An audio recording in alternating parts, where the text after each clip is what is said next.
El capítulo 227 de Valles Salvajes se abre con una petición dramática, donde un personaje ruega a otro que acepte ser testigo, prometiendo un cambio total en el valle. Este es un comienzo potente, que presagia un capítulo lleno de giros y revelaciones impactantes. Este capítulo se presenta como un punto de inflexión decisivo en la historia, donde las apariencias se rompen y cada personaje debe enfrentarse a su propia verdad. La aparición de un documento crucial, firmado por José Luis, sacude de inmediato los cimientos del poder establecido en el valle.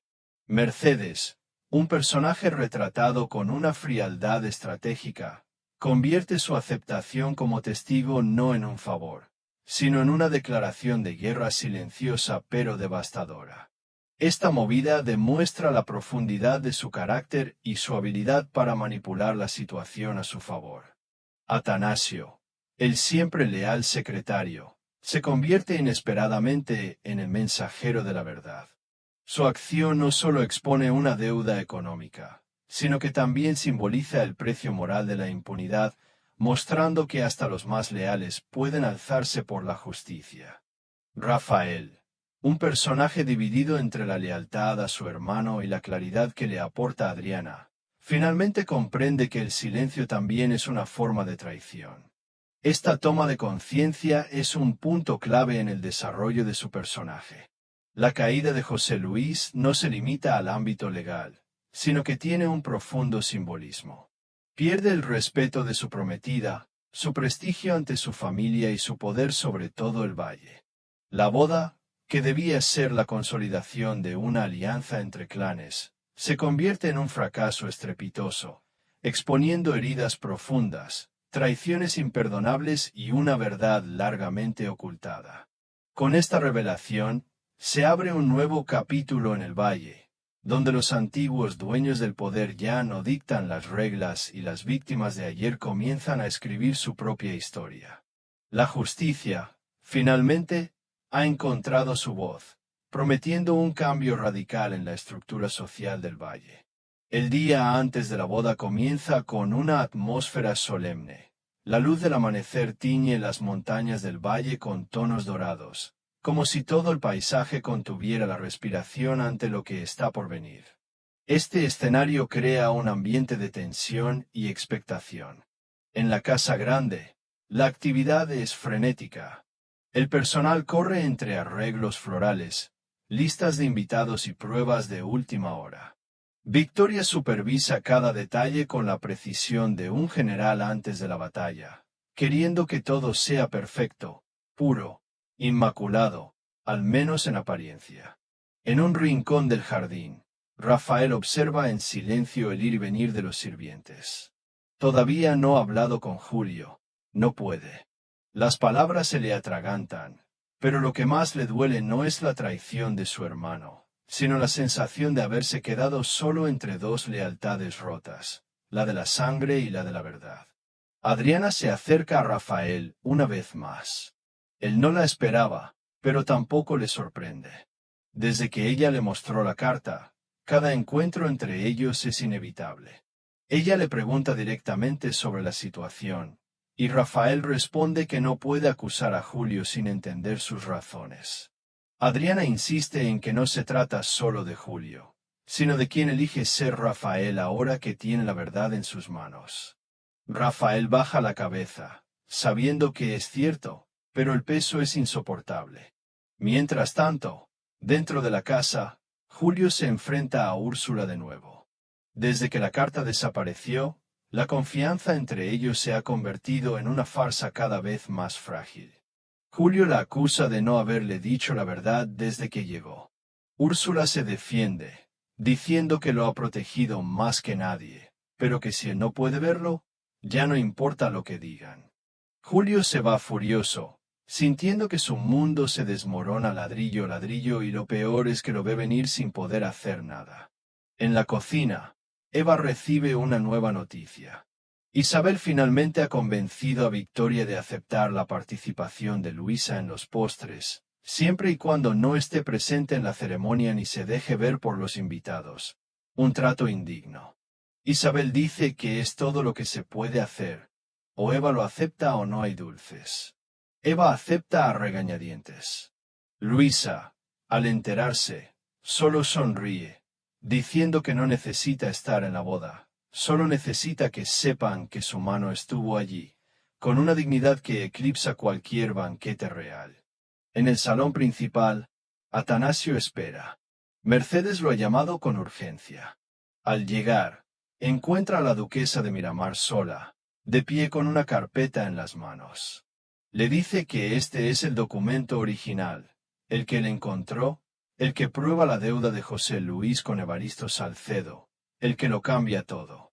Mercedes quiere que Atanasio esté a su lado en la capilla mañana, no para arruinar la ceremonia, todavía no, sino para estar listo, porque lo que van a hacer necesita testigos y él es uno crucial. Atanasio asiente, no por obediencia, sino por convicción. En la capilla, se realizan los preparativos para el ensayo final bajo la supervisión de Victoria, que revisa hasta el último banco de madera. El resignado sacerdote ha repetido las frases tantas veces que ya no sabe si es una boda o una obra de teatro. Cuando termina el ensayo, Mercedes y Bernardo se quedan. El sacerdote se acerca con un gesto amable, diciendo que esta decisión no ha sido fácil para ellos. Mercedes lo mira con una expresión indescifrable. Bernardo responde que lo hacen por el bien del valle. Mercedes añade que lo hacen porque a veces hay que caminar en la oscuridad para sacar la verdad a la luz. El sacerdote, confundido, solo asiente. Esa noche, en la soledad de su habitación, Mercedes saca una nueva carta. No es la de Victoria, sino la suya. Un documento que piensa leer en público si todo sale como lo ha planeado. En él, explica por qué aceptó ser testigo y cómo cada paso es parte de una venganza legítima por la muerte de su hermana, Pilara. Al doblar el papel, mira por la ventana hacia el cielo oscuro y susurra: Mañana, hermanita, mañana empezamos a desenterrar tu justicia. Y cierra los ojos. Adriana sostiene la carta en sus manos como si quemara. Aquel trozo de papel con la letra de Victoria no solo confirmaba la traición que tanto temía, sino también la complicidad silenciosa de quienes habían jurado protegerla. El encuentro con Rafael no fue casual. Lo buscó a propósito. Él merecía saber la verdad, por dolorosa que fuera. Lo encontró en el campo cerca de los establos, domando un caballo joven. Al verla llegar, se detuvo. Su expresión pasó de la sorpresa a la inquietud al notar su semblante serio. Ella dijo sin rodeos que tenían que hablar, que era sobre la carta. Adriana asintió, desdoblando el papel y entregándoselo sin decir nada. Rafael lo tomó, mirándola primero con duda, luego con atención. A medida que leía, su expresión se endurecía. En la carta, Victoria convocaba a Úrsula al valle, dándole instrucciones precisas y hablándole de una misión. No era un saludo social ni una invitación inocente. Era una orden encubierta. Rafael preguntó dónde lo había encontrado. Todavía en shock, Adriano respondió que Julio lo tenía escondido detrás de un cuadro en la capilla. Le había oído hablar con Úrsula sobre ello, y él lo supo todo desde el principio. Rafael la miró con los ojos entrecerrados, como si le costara digerir las palabras. Dijo: Julio, no. No puede ser. Adriana replicó: Rafael. Nos ha manipulado a ambos, nos ha enfrentado, nos ha confundido. Todo este tiempo has sabido la verdad, y tú no has querido verlo. Rafael negó con la cabeza, diciendo: no es eso. Simplemente inclinó la cabeza. No quiero pensar que mi propio hermano sea capaz de algo así. Adriana afirmó: pues lo es. Y esta carta lo demuestra. El silencio cayó entre ellos como un muro. Rafael sabía que no podía negar lo evidente, pero su corazón se resistía. Era su hermano, su sangre. Y aunque las pruebas lo señalaban, la lealtad pesaba. Dijo: no voy a enfrentarme a él. al final, no como esperas. Adriana apretó los labios. Entonces, lo haré yo sola. Adriana, con una determinación de hierro, declara que actuará por su cuenta, sin soportar más la manipulación de Julio. No permitirá que siga moviendo los hilos de sus vidas desde la sombra. Rafael asiente, pero no dice más, su silencio lo dice todo sobre su conflicto interno. Adriana se aleja con paso firme, la decisión está tomada. En la casa grande, Julio comienza a notar un cambio evidente en Rafael. Se ha vuelto distante, ya no hay charlas cómplices y busca evitarlo cuando están a solas. Julio intenta convencerse de que es solo la presión de la boda, pero en el fondo, presiente que algo ha salido a la luz. Úrsula, a pesar de ser cuestionada duramente por Julio sobre la misión que Victoria le encomendó, mantiene una calma asombrosa. Evade hábilmente, diciendo que era un pequeño asunto administrativo y culpa a la paranoia de otros. Julio sabe que miente, pero no tiene pruebas, y Úrsula es demasiado inteligente para dejar cabos sueltos. Esa noche, Adriana escribe en su diario que ha cruzado una línea sin retorno. Ahora no se trata solo de defenderse, sino de exponer todo lo que sabe. Aunque Rafael no la apoye del todo, llegará hasta el final, y esta vez, no dejará que la silencien. En la cocina de la casa grande, la tensión es palpable. Eva, la jefa de cocina encargada de la boda, revisa cuidadosamente los ingredientes y las notas del menú.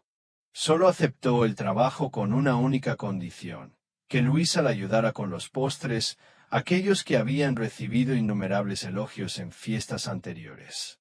Isabel, encargada de coordinar toda la logística, había prometido hacer todo lo posible para convencer a Victoria, pero también advirtió a Eva que no me la pongas difícil.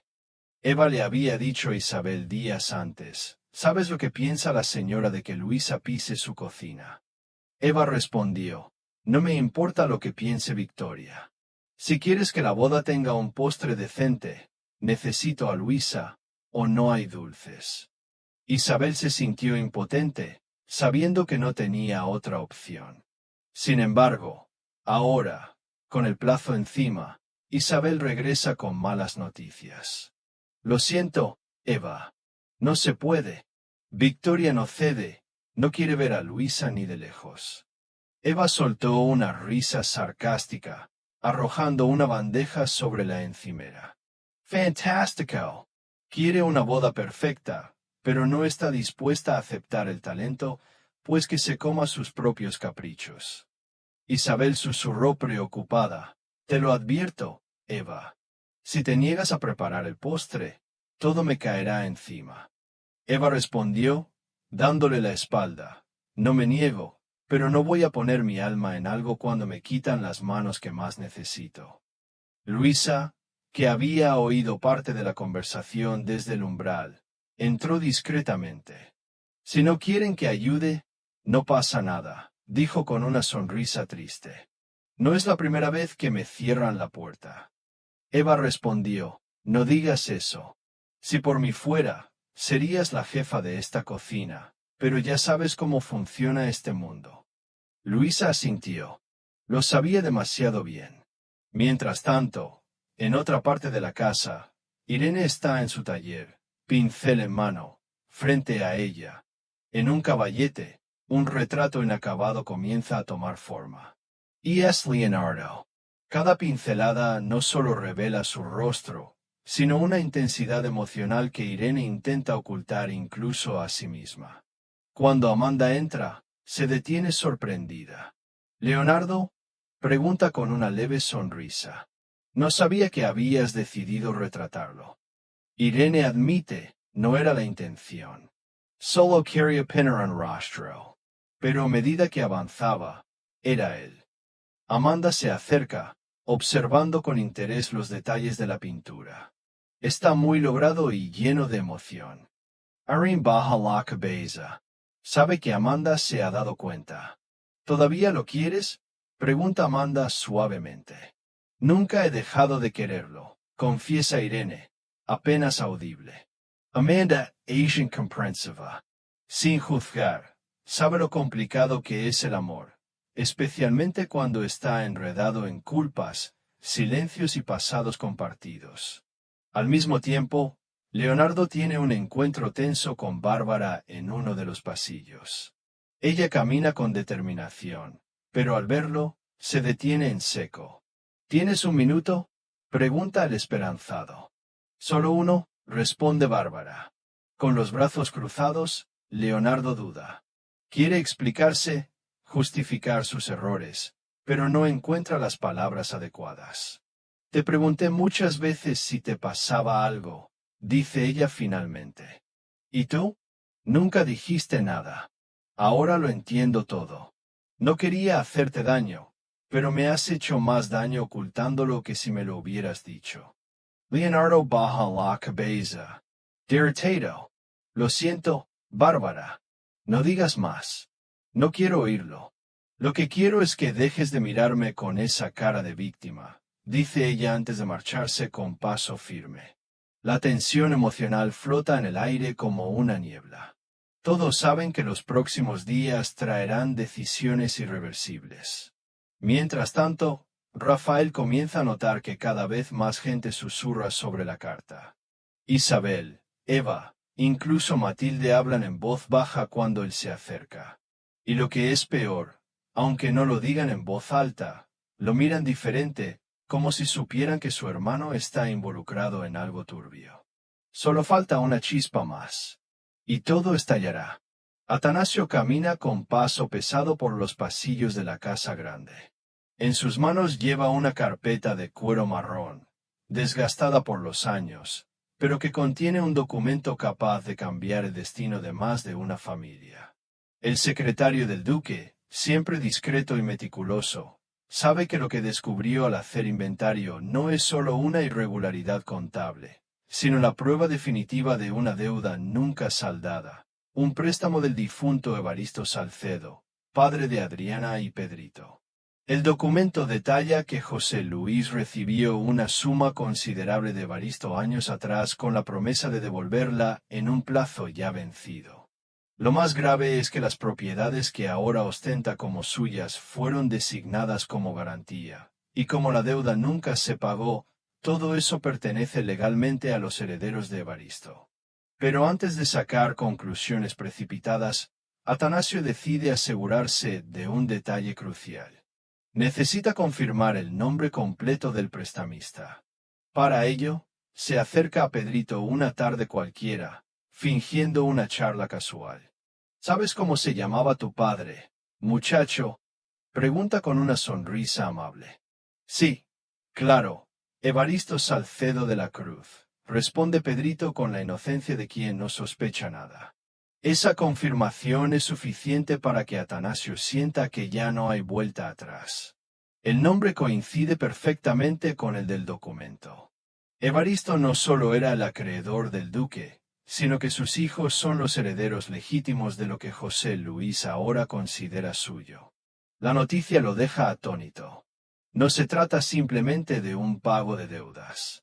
Implica que José Luis podría perder no solo sus tierras, sino su posición, su título, incluso su poder sobre el valle. Atanasio regresa a su despacho, cierra con llave y extiende todos los papeles sobre la mesa. Revisa cada cláusula, cada firma, cada fecha. Todo es perfectamente legal. No hay lugar a dudas. El poder que José Luis ejerce en el valle, el poder de José Luis resulta estar construido sobre una mentira. Mientras tanto, él, sin saber que su secreto ha sido descubierto por Atanasio, sigue dando órdenes para reforzar la seguridad de la boda. Se muestra más nervioso de lo habitual, insistiendo en controlar cada detalle, como si presintiera que algo no va bien. Quiere la lista de invitados definitiva esa misma noche, sin sorpresas, le dice a Isabel con tono autoritario. Isabel obedece, aunque apenas puede soportarlo. Cuando Rafael se entera de que Atanasio está preguntando por Evaristo, empieza a sospechar. Es inusual que su padre se interese por el pasado de la familia Salcedo. Decide preguntarle directamente a Pedrito qué ha pasado. Le pregunta con tono amistoso, ¿por qué mi padre quería saber el nombre de tu papá? El niño responde, no fue mi padre, fue Atanasio. Pero no sé por qué preguntó. Solo dijo que le parecía que mi papá era un buen hombre. Rafael frunce el ceño. Algo no encaja. Y aunque todavía no tiene pruebas, siente que su familia oculta algo más profundo de lo que imaginaba. Mientras tanto, Adriana, que ha empezado a atar cabos entre la carta y la extraña tensión de Atanasio, va a ver a Luisa. ¿Sabías que mi padre le prestó dinero al duque? Pregunta sin rodeos. Luisa se encoge de hombros. Oí decir eso una vez, pero nadie lo decía en voz alta. Se suponía que era algo que se había arreglado por fuera. Adriana murmura, pues no se arregló. Y ahora puede que todo lo que él considera suyo sea en realidad nuestro. Luisa abre los ojos de par en par. No es el tipo de cosa que se dice sin pruebas, pero Adriana parece muy segura. ¿Y qué vas a hacer con esa información? Todavía no lo sé, pero tengo la carta y ahora tengo motivos para pensar que hay algo más grande detrás. Si Atanasio habla, todo esto podría venirse abajo. Luisa la mira en silencio. Por primera vez siente que Adriana está realmente decidida a llegar hasta el final. En la penumbra, Atanasio prepara una copia del documento. Si algo le pasara, no dejaría que esa verdad se perdiera, porque sabe que tarde o temprano alguien le pedirá cuentas al duque y entonces todo cambiará. Úrsula permanece impasible, como si nada pudiera perturbarla, pero por dentro sabe que todo se está desmoronando. La carta perdida ha provocado una reacción en cadena que no puede controlar del todo. Y lo más preocupante es que Julio, su aliado más impredecible, el joven cada vez más nervioso, ha ido a su habitación esa tarde, mirándola con sospecha. Necesito saber la verdad, dice con voz contenida. ¿Cuál era la verdadera misión que te encomendó Victoria?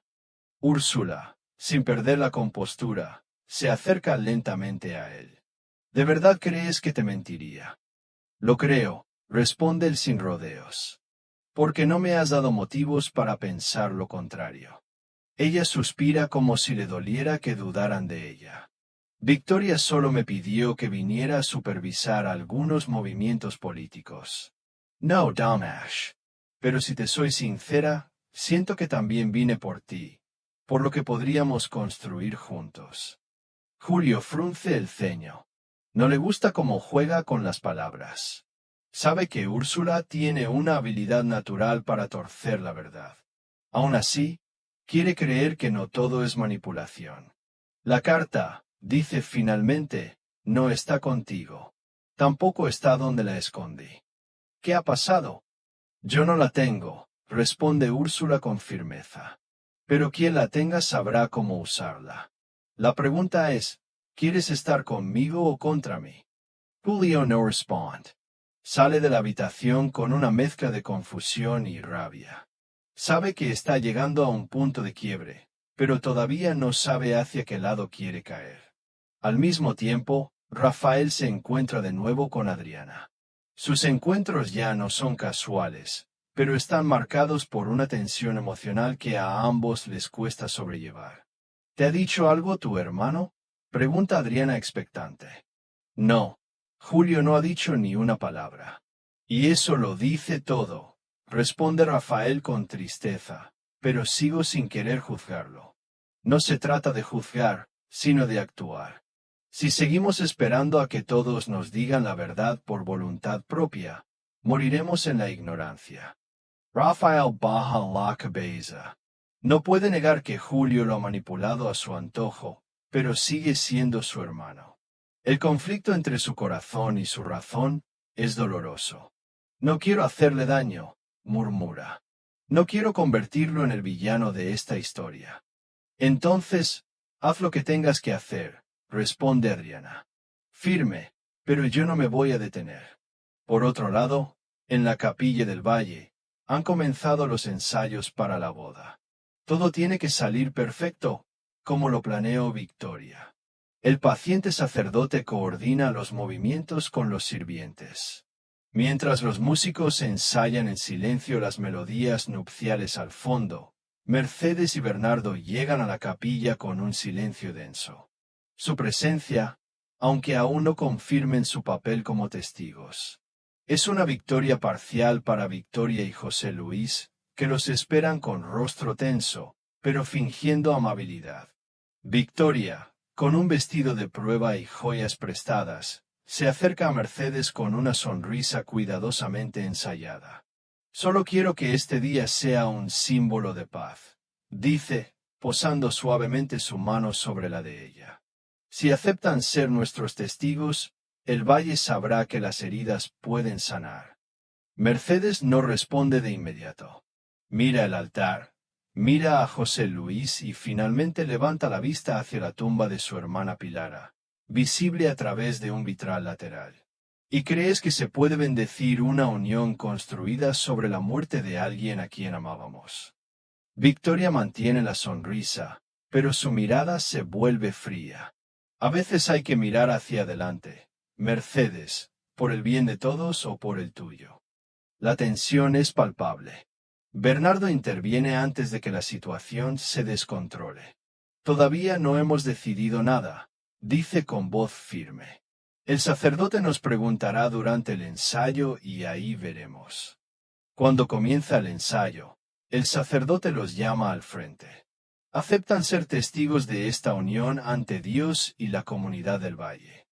Mercedes no responde de inmediato. Su mirada, una vez más, se dirige hacia el vitral. La silueta de Pilara, su hermana, parece observarla desde otro mundo. Cierra los ojos por un instante y respira hondo. Aceptamos, dice. Con voz suave, Victoria sonríe. José Luis se siente satisfecho, pero nadie sabe que dentro de Mercedes, esa afirmación es solo el comienzo de algo mucho más grande, porque en silencio ya ha trazado su siguiente movimiento. La decisión de Mercedes resuena como una campana en la capilla. Aceptamos, había dicho con una calma tan calculada que nadie podría haber sospechado la tormenta que se gestaba tras su mirada contenida. Victoria respira aliviada. Su obsesión por la imagen pública de reconciliación acaba de recibir la confirmación perfecta. Los duques de Miramar, testigos de la boda, para ella eso es sinónimo de victoria. Para Mercedes, por el contrario, es el primer paso hacia una jugada mucho mayor. Ya en los jardines del convento, donde se celebrará la ceremonia, Mercedes se separa a unos minutos de Bernardo. Camina entre los setos cuidadosamente podados hasta detenerse frente a una estatua de mármol. En su interior, la pregunta se repite: ¿está traicionando a Pilar al aceptar ser testigo? ¿O es este el sacrificio necesario para hacer justicia? Esto no es una bendición.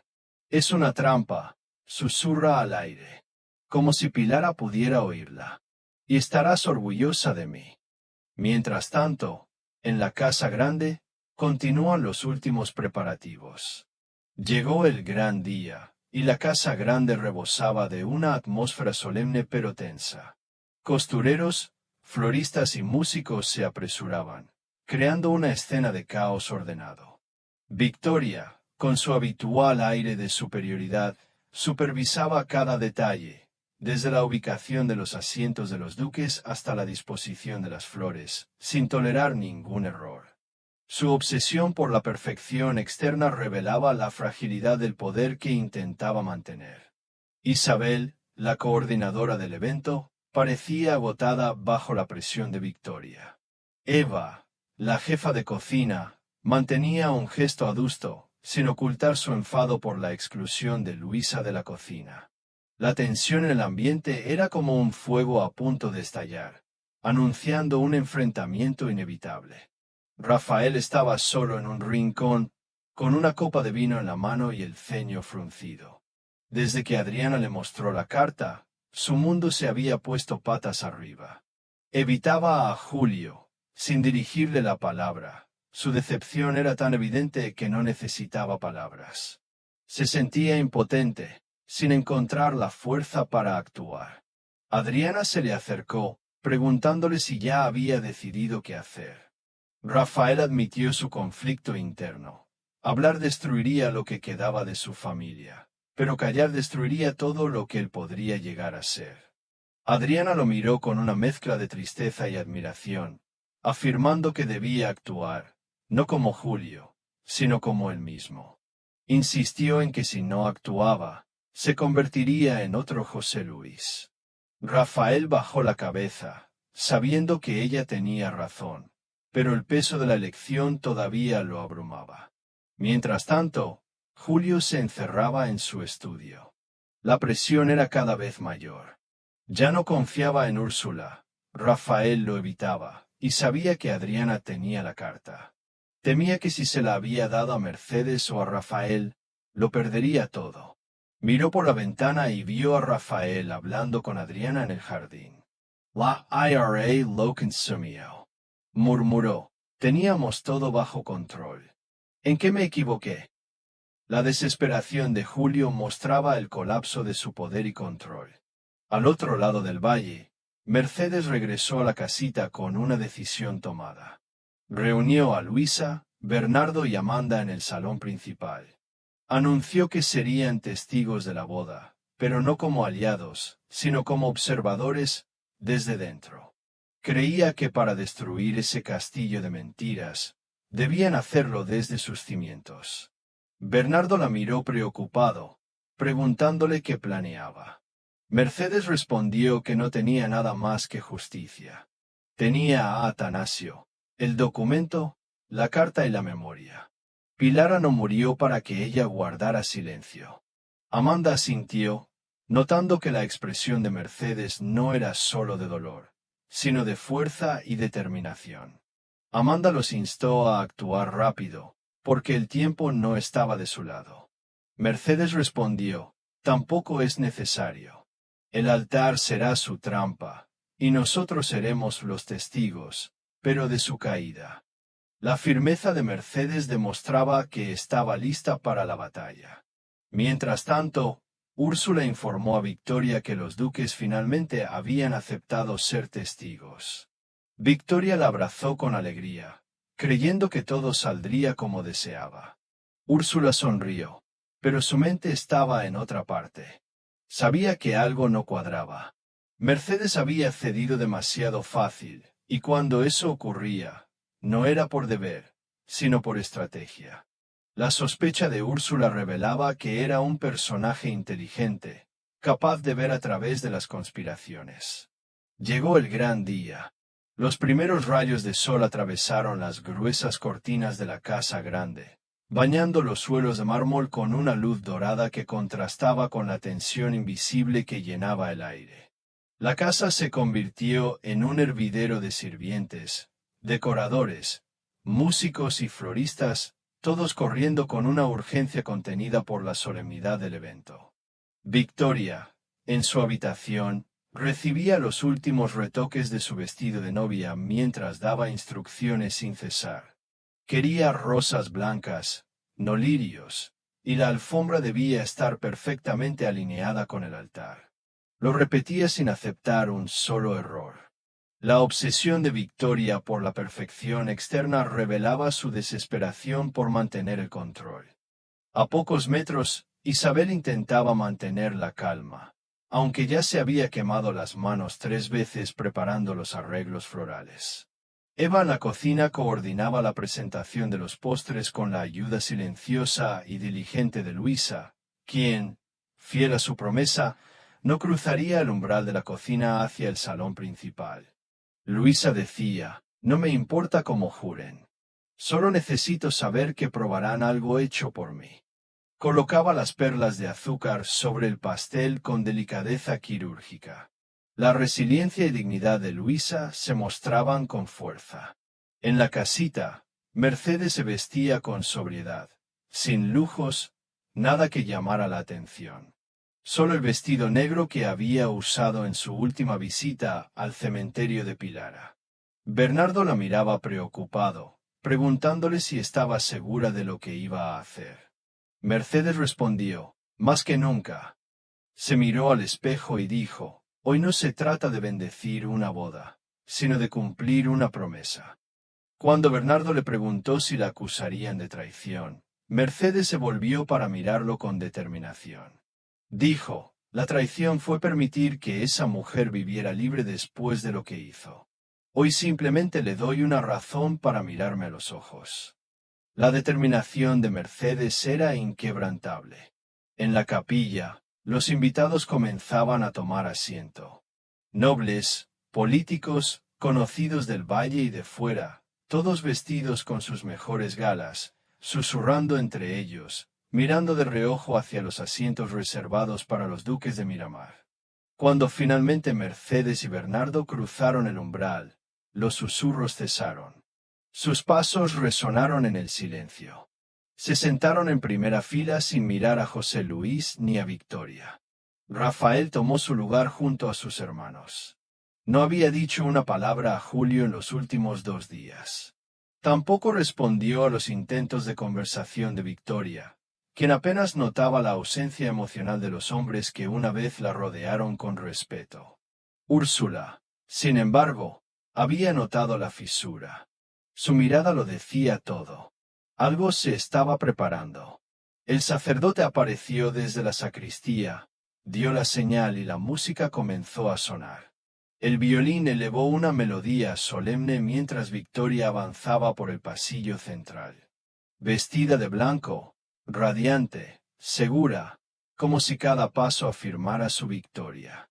José Luis la esperaba en el altar con una sonrisa controlada y con Atanasio a pocos metros, con la carpeta apretada contra su pecho. Sabía que el momento se acercaba. Mercedes observaba todo con una atención calculada. La ceremonia comenzó. Las frases familiares se sucedieron. Estamos aquí reunidos para unir en el testimonio de Dios. Por favor, respeten esta unión. Y entonces llegó el momento más esperado. El sacerdote se volvió hacia los testigos, los duques de Miramar, Mercedes y Bernardo. ¿Aceptan ser testigos de esta unión? El silencio fue total. Todas las miradas se dirigieron al frente. Victoria sonrió confiada. José Luis mantuvo la mirada fija en el altar. Bernardo asintió primero. Aceptó. Luego todos miraron a Mercedes. Ella no respondió de inmediato. Bajó la cabeza. Luego la levantó y miró hacia el vitral de la capilla. Allí, la luz que atravesaba los colores iluminaba justo el lugar donde estaba el vidrio que conmemoraba a Pilara, su hermana. Mercedes respiró hondo y luego dijo con una voz clara y sin un ápice de duda. Acepto, Victoria Sundium. José Luis relajó los hombros, pero entonces Mercedes añadió, acepto como testigo de una larga mentira. Un murmullo estalló. El sacerdote la miró confundido. Victoria la fulminó con la mirada. José Luis giró ligeramente la cabeza. ¿Qué quiere decir?, preguntó el sacerdote. Mercedes no respondió, simplemente se sentó de nuevo. Bernardo le puso una mano en el hombro discretamente. Victoria, todavía en shock, continuó la ceremonia como si nada, pero algo se había roto. Y Atanasio solo esperaba su turno. Las palabras de Mercedes quedaron suspendidas en la capilla, aunque la ceremonia continuó como si nada. Cada invitado susurraba con el de al lado. La declaración de Mercedes, de que aceptaba ser testigo de una larga mentira, provocó un mar de susurros en la capilla.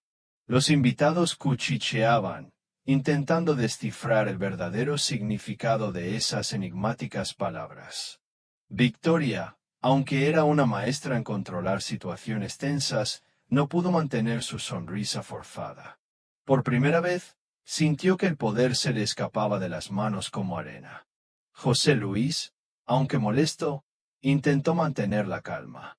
Sabía que Mercedes había lanzado una advertencia, no un ataque frontal, pero también entendía perfectamente que ella nunca hablaba por hablar.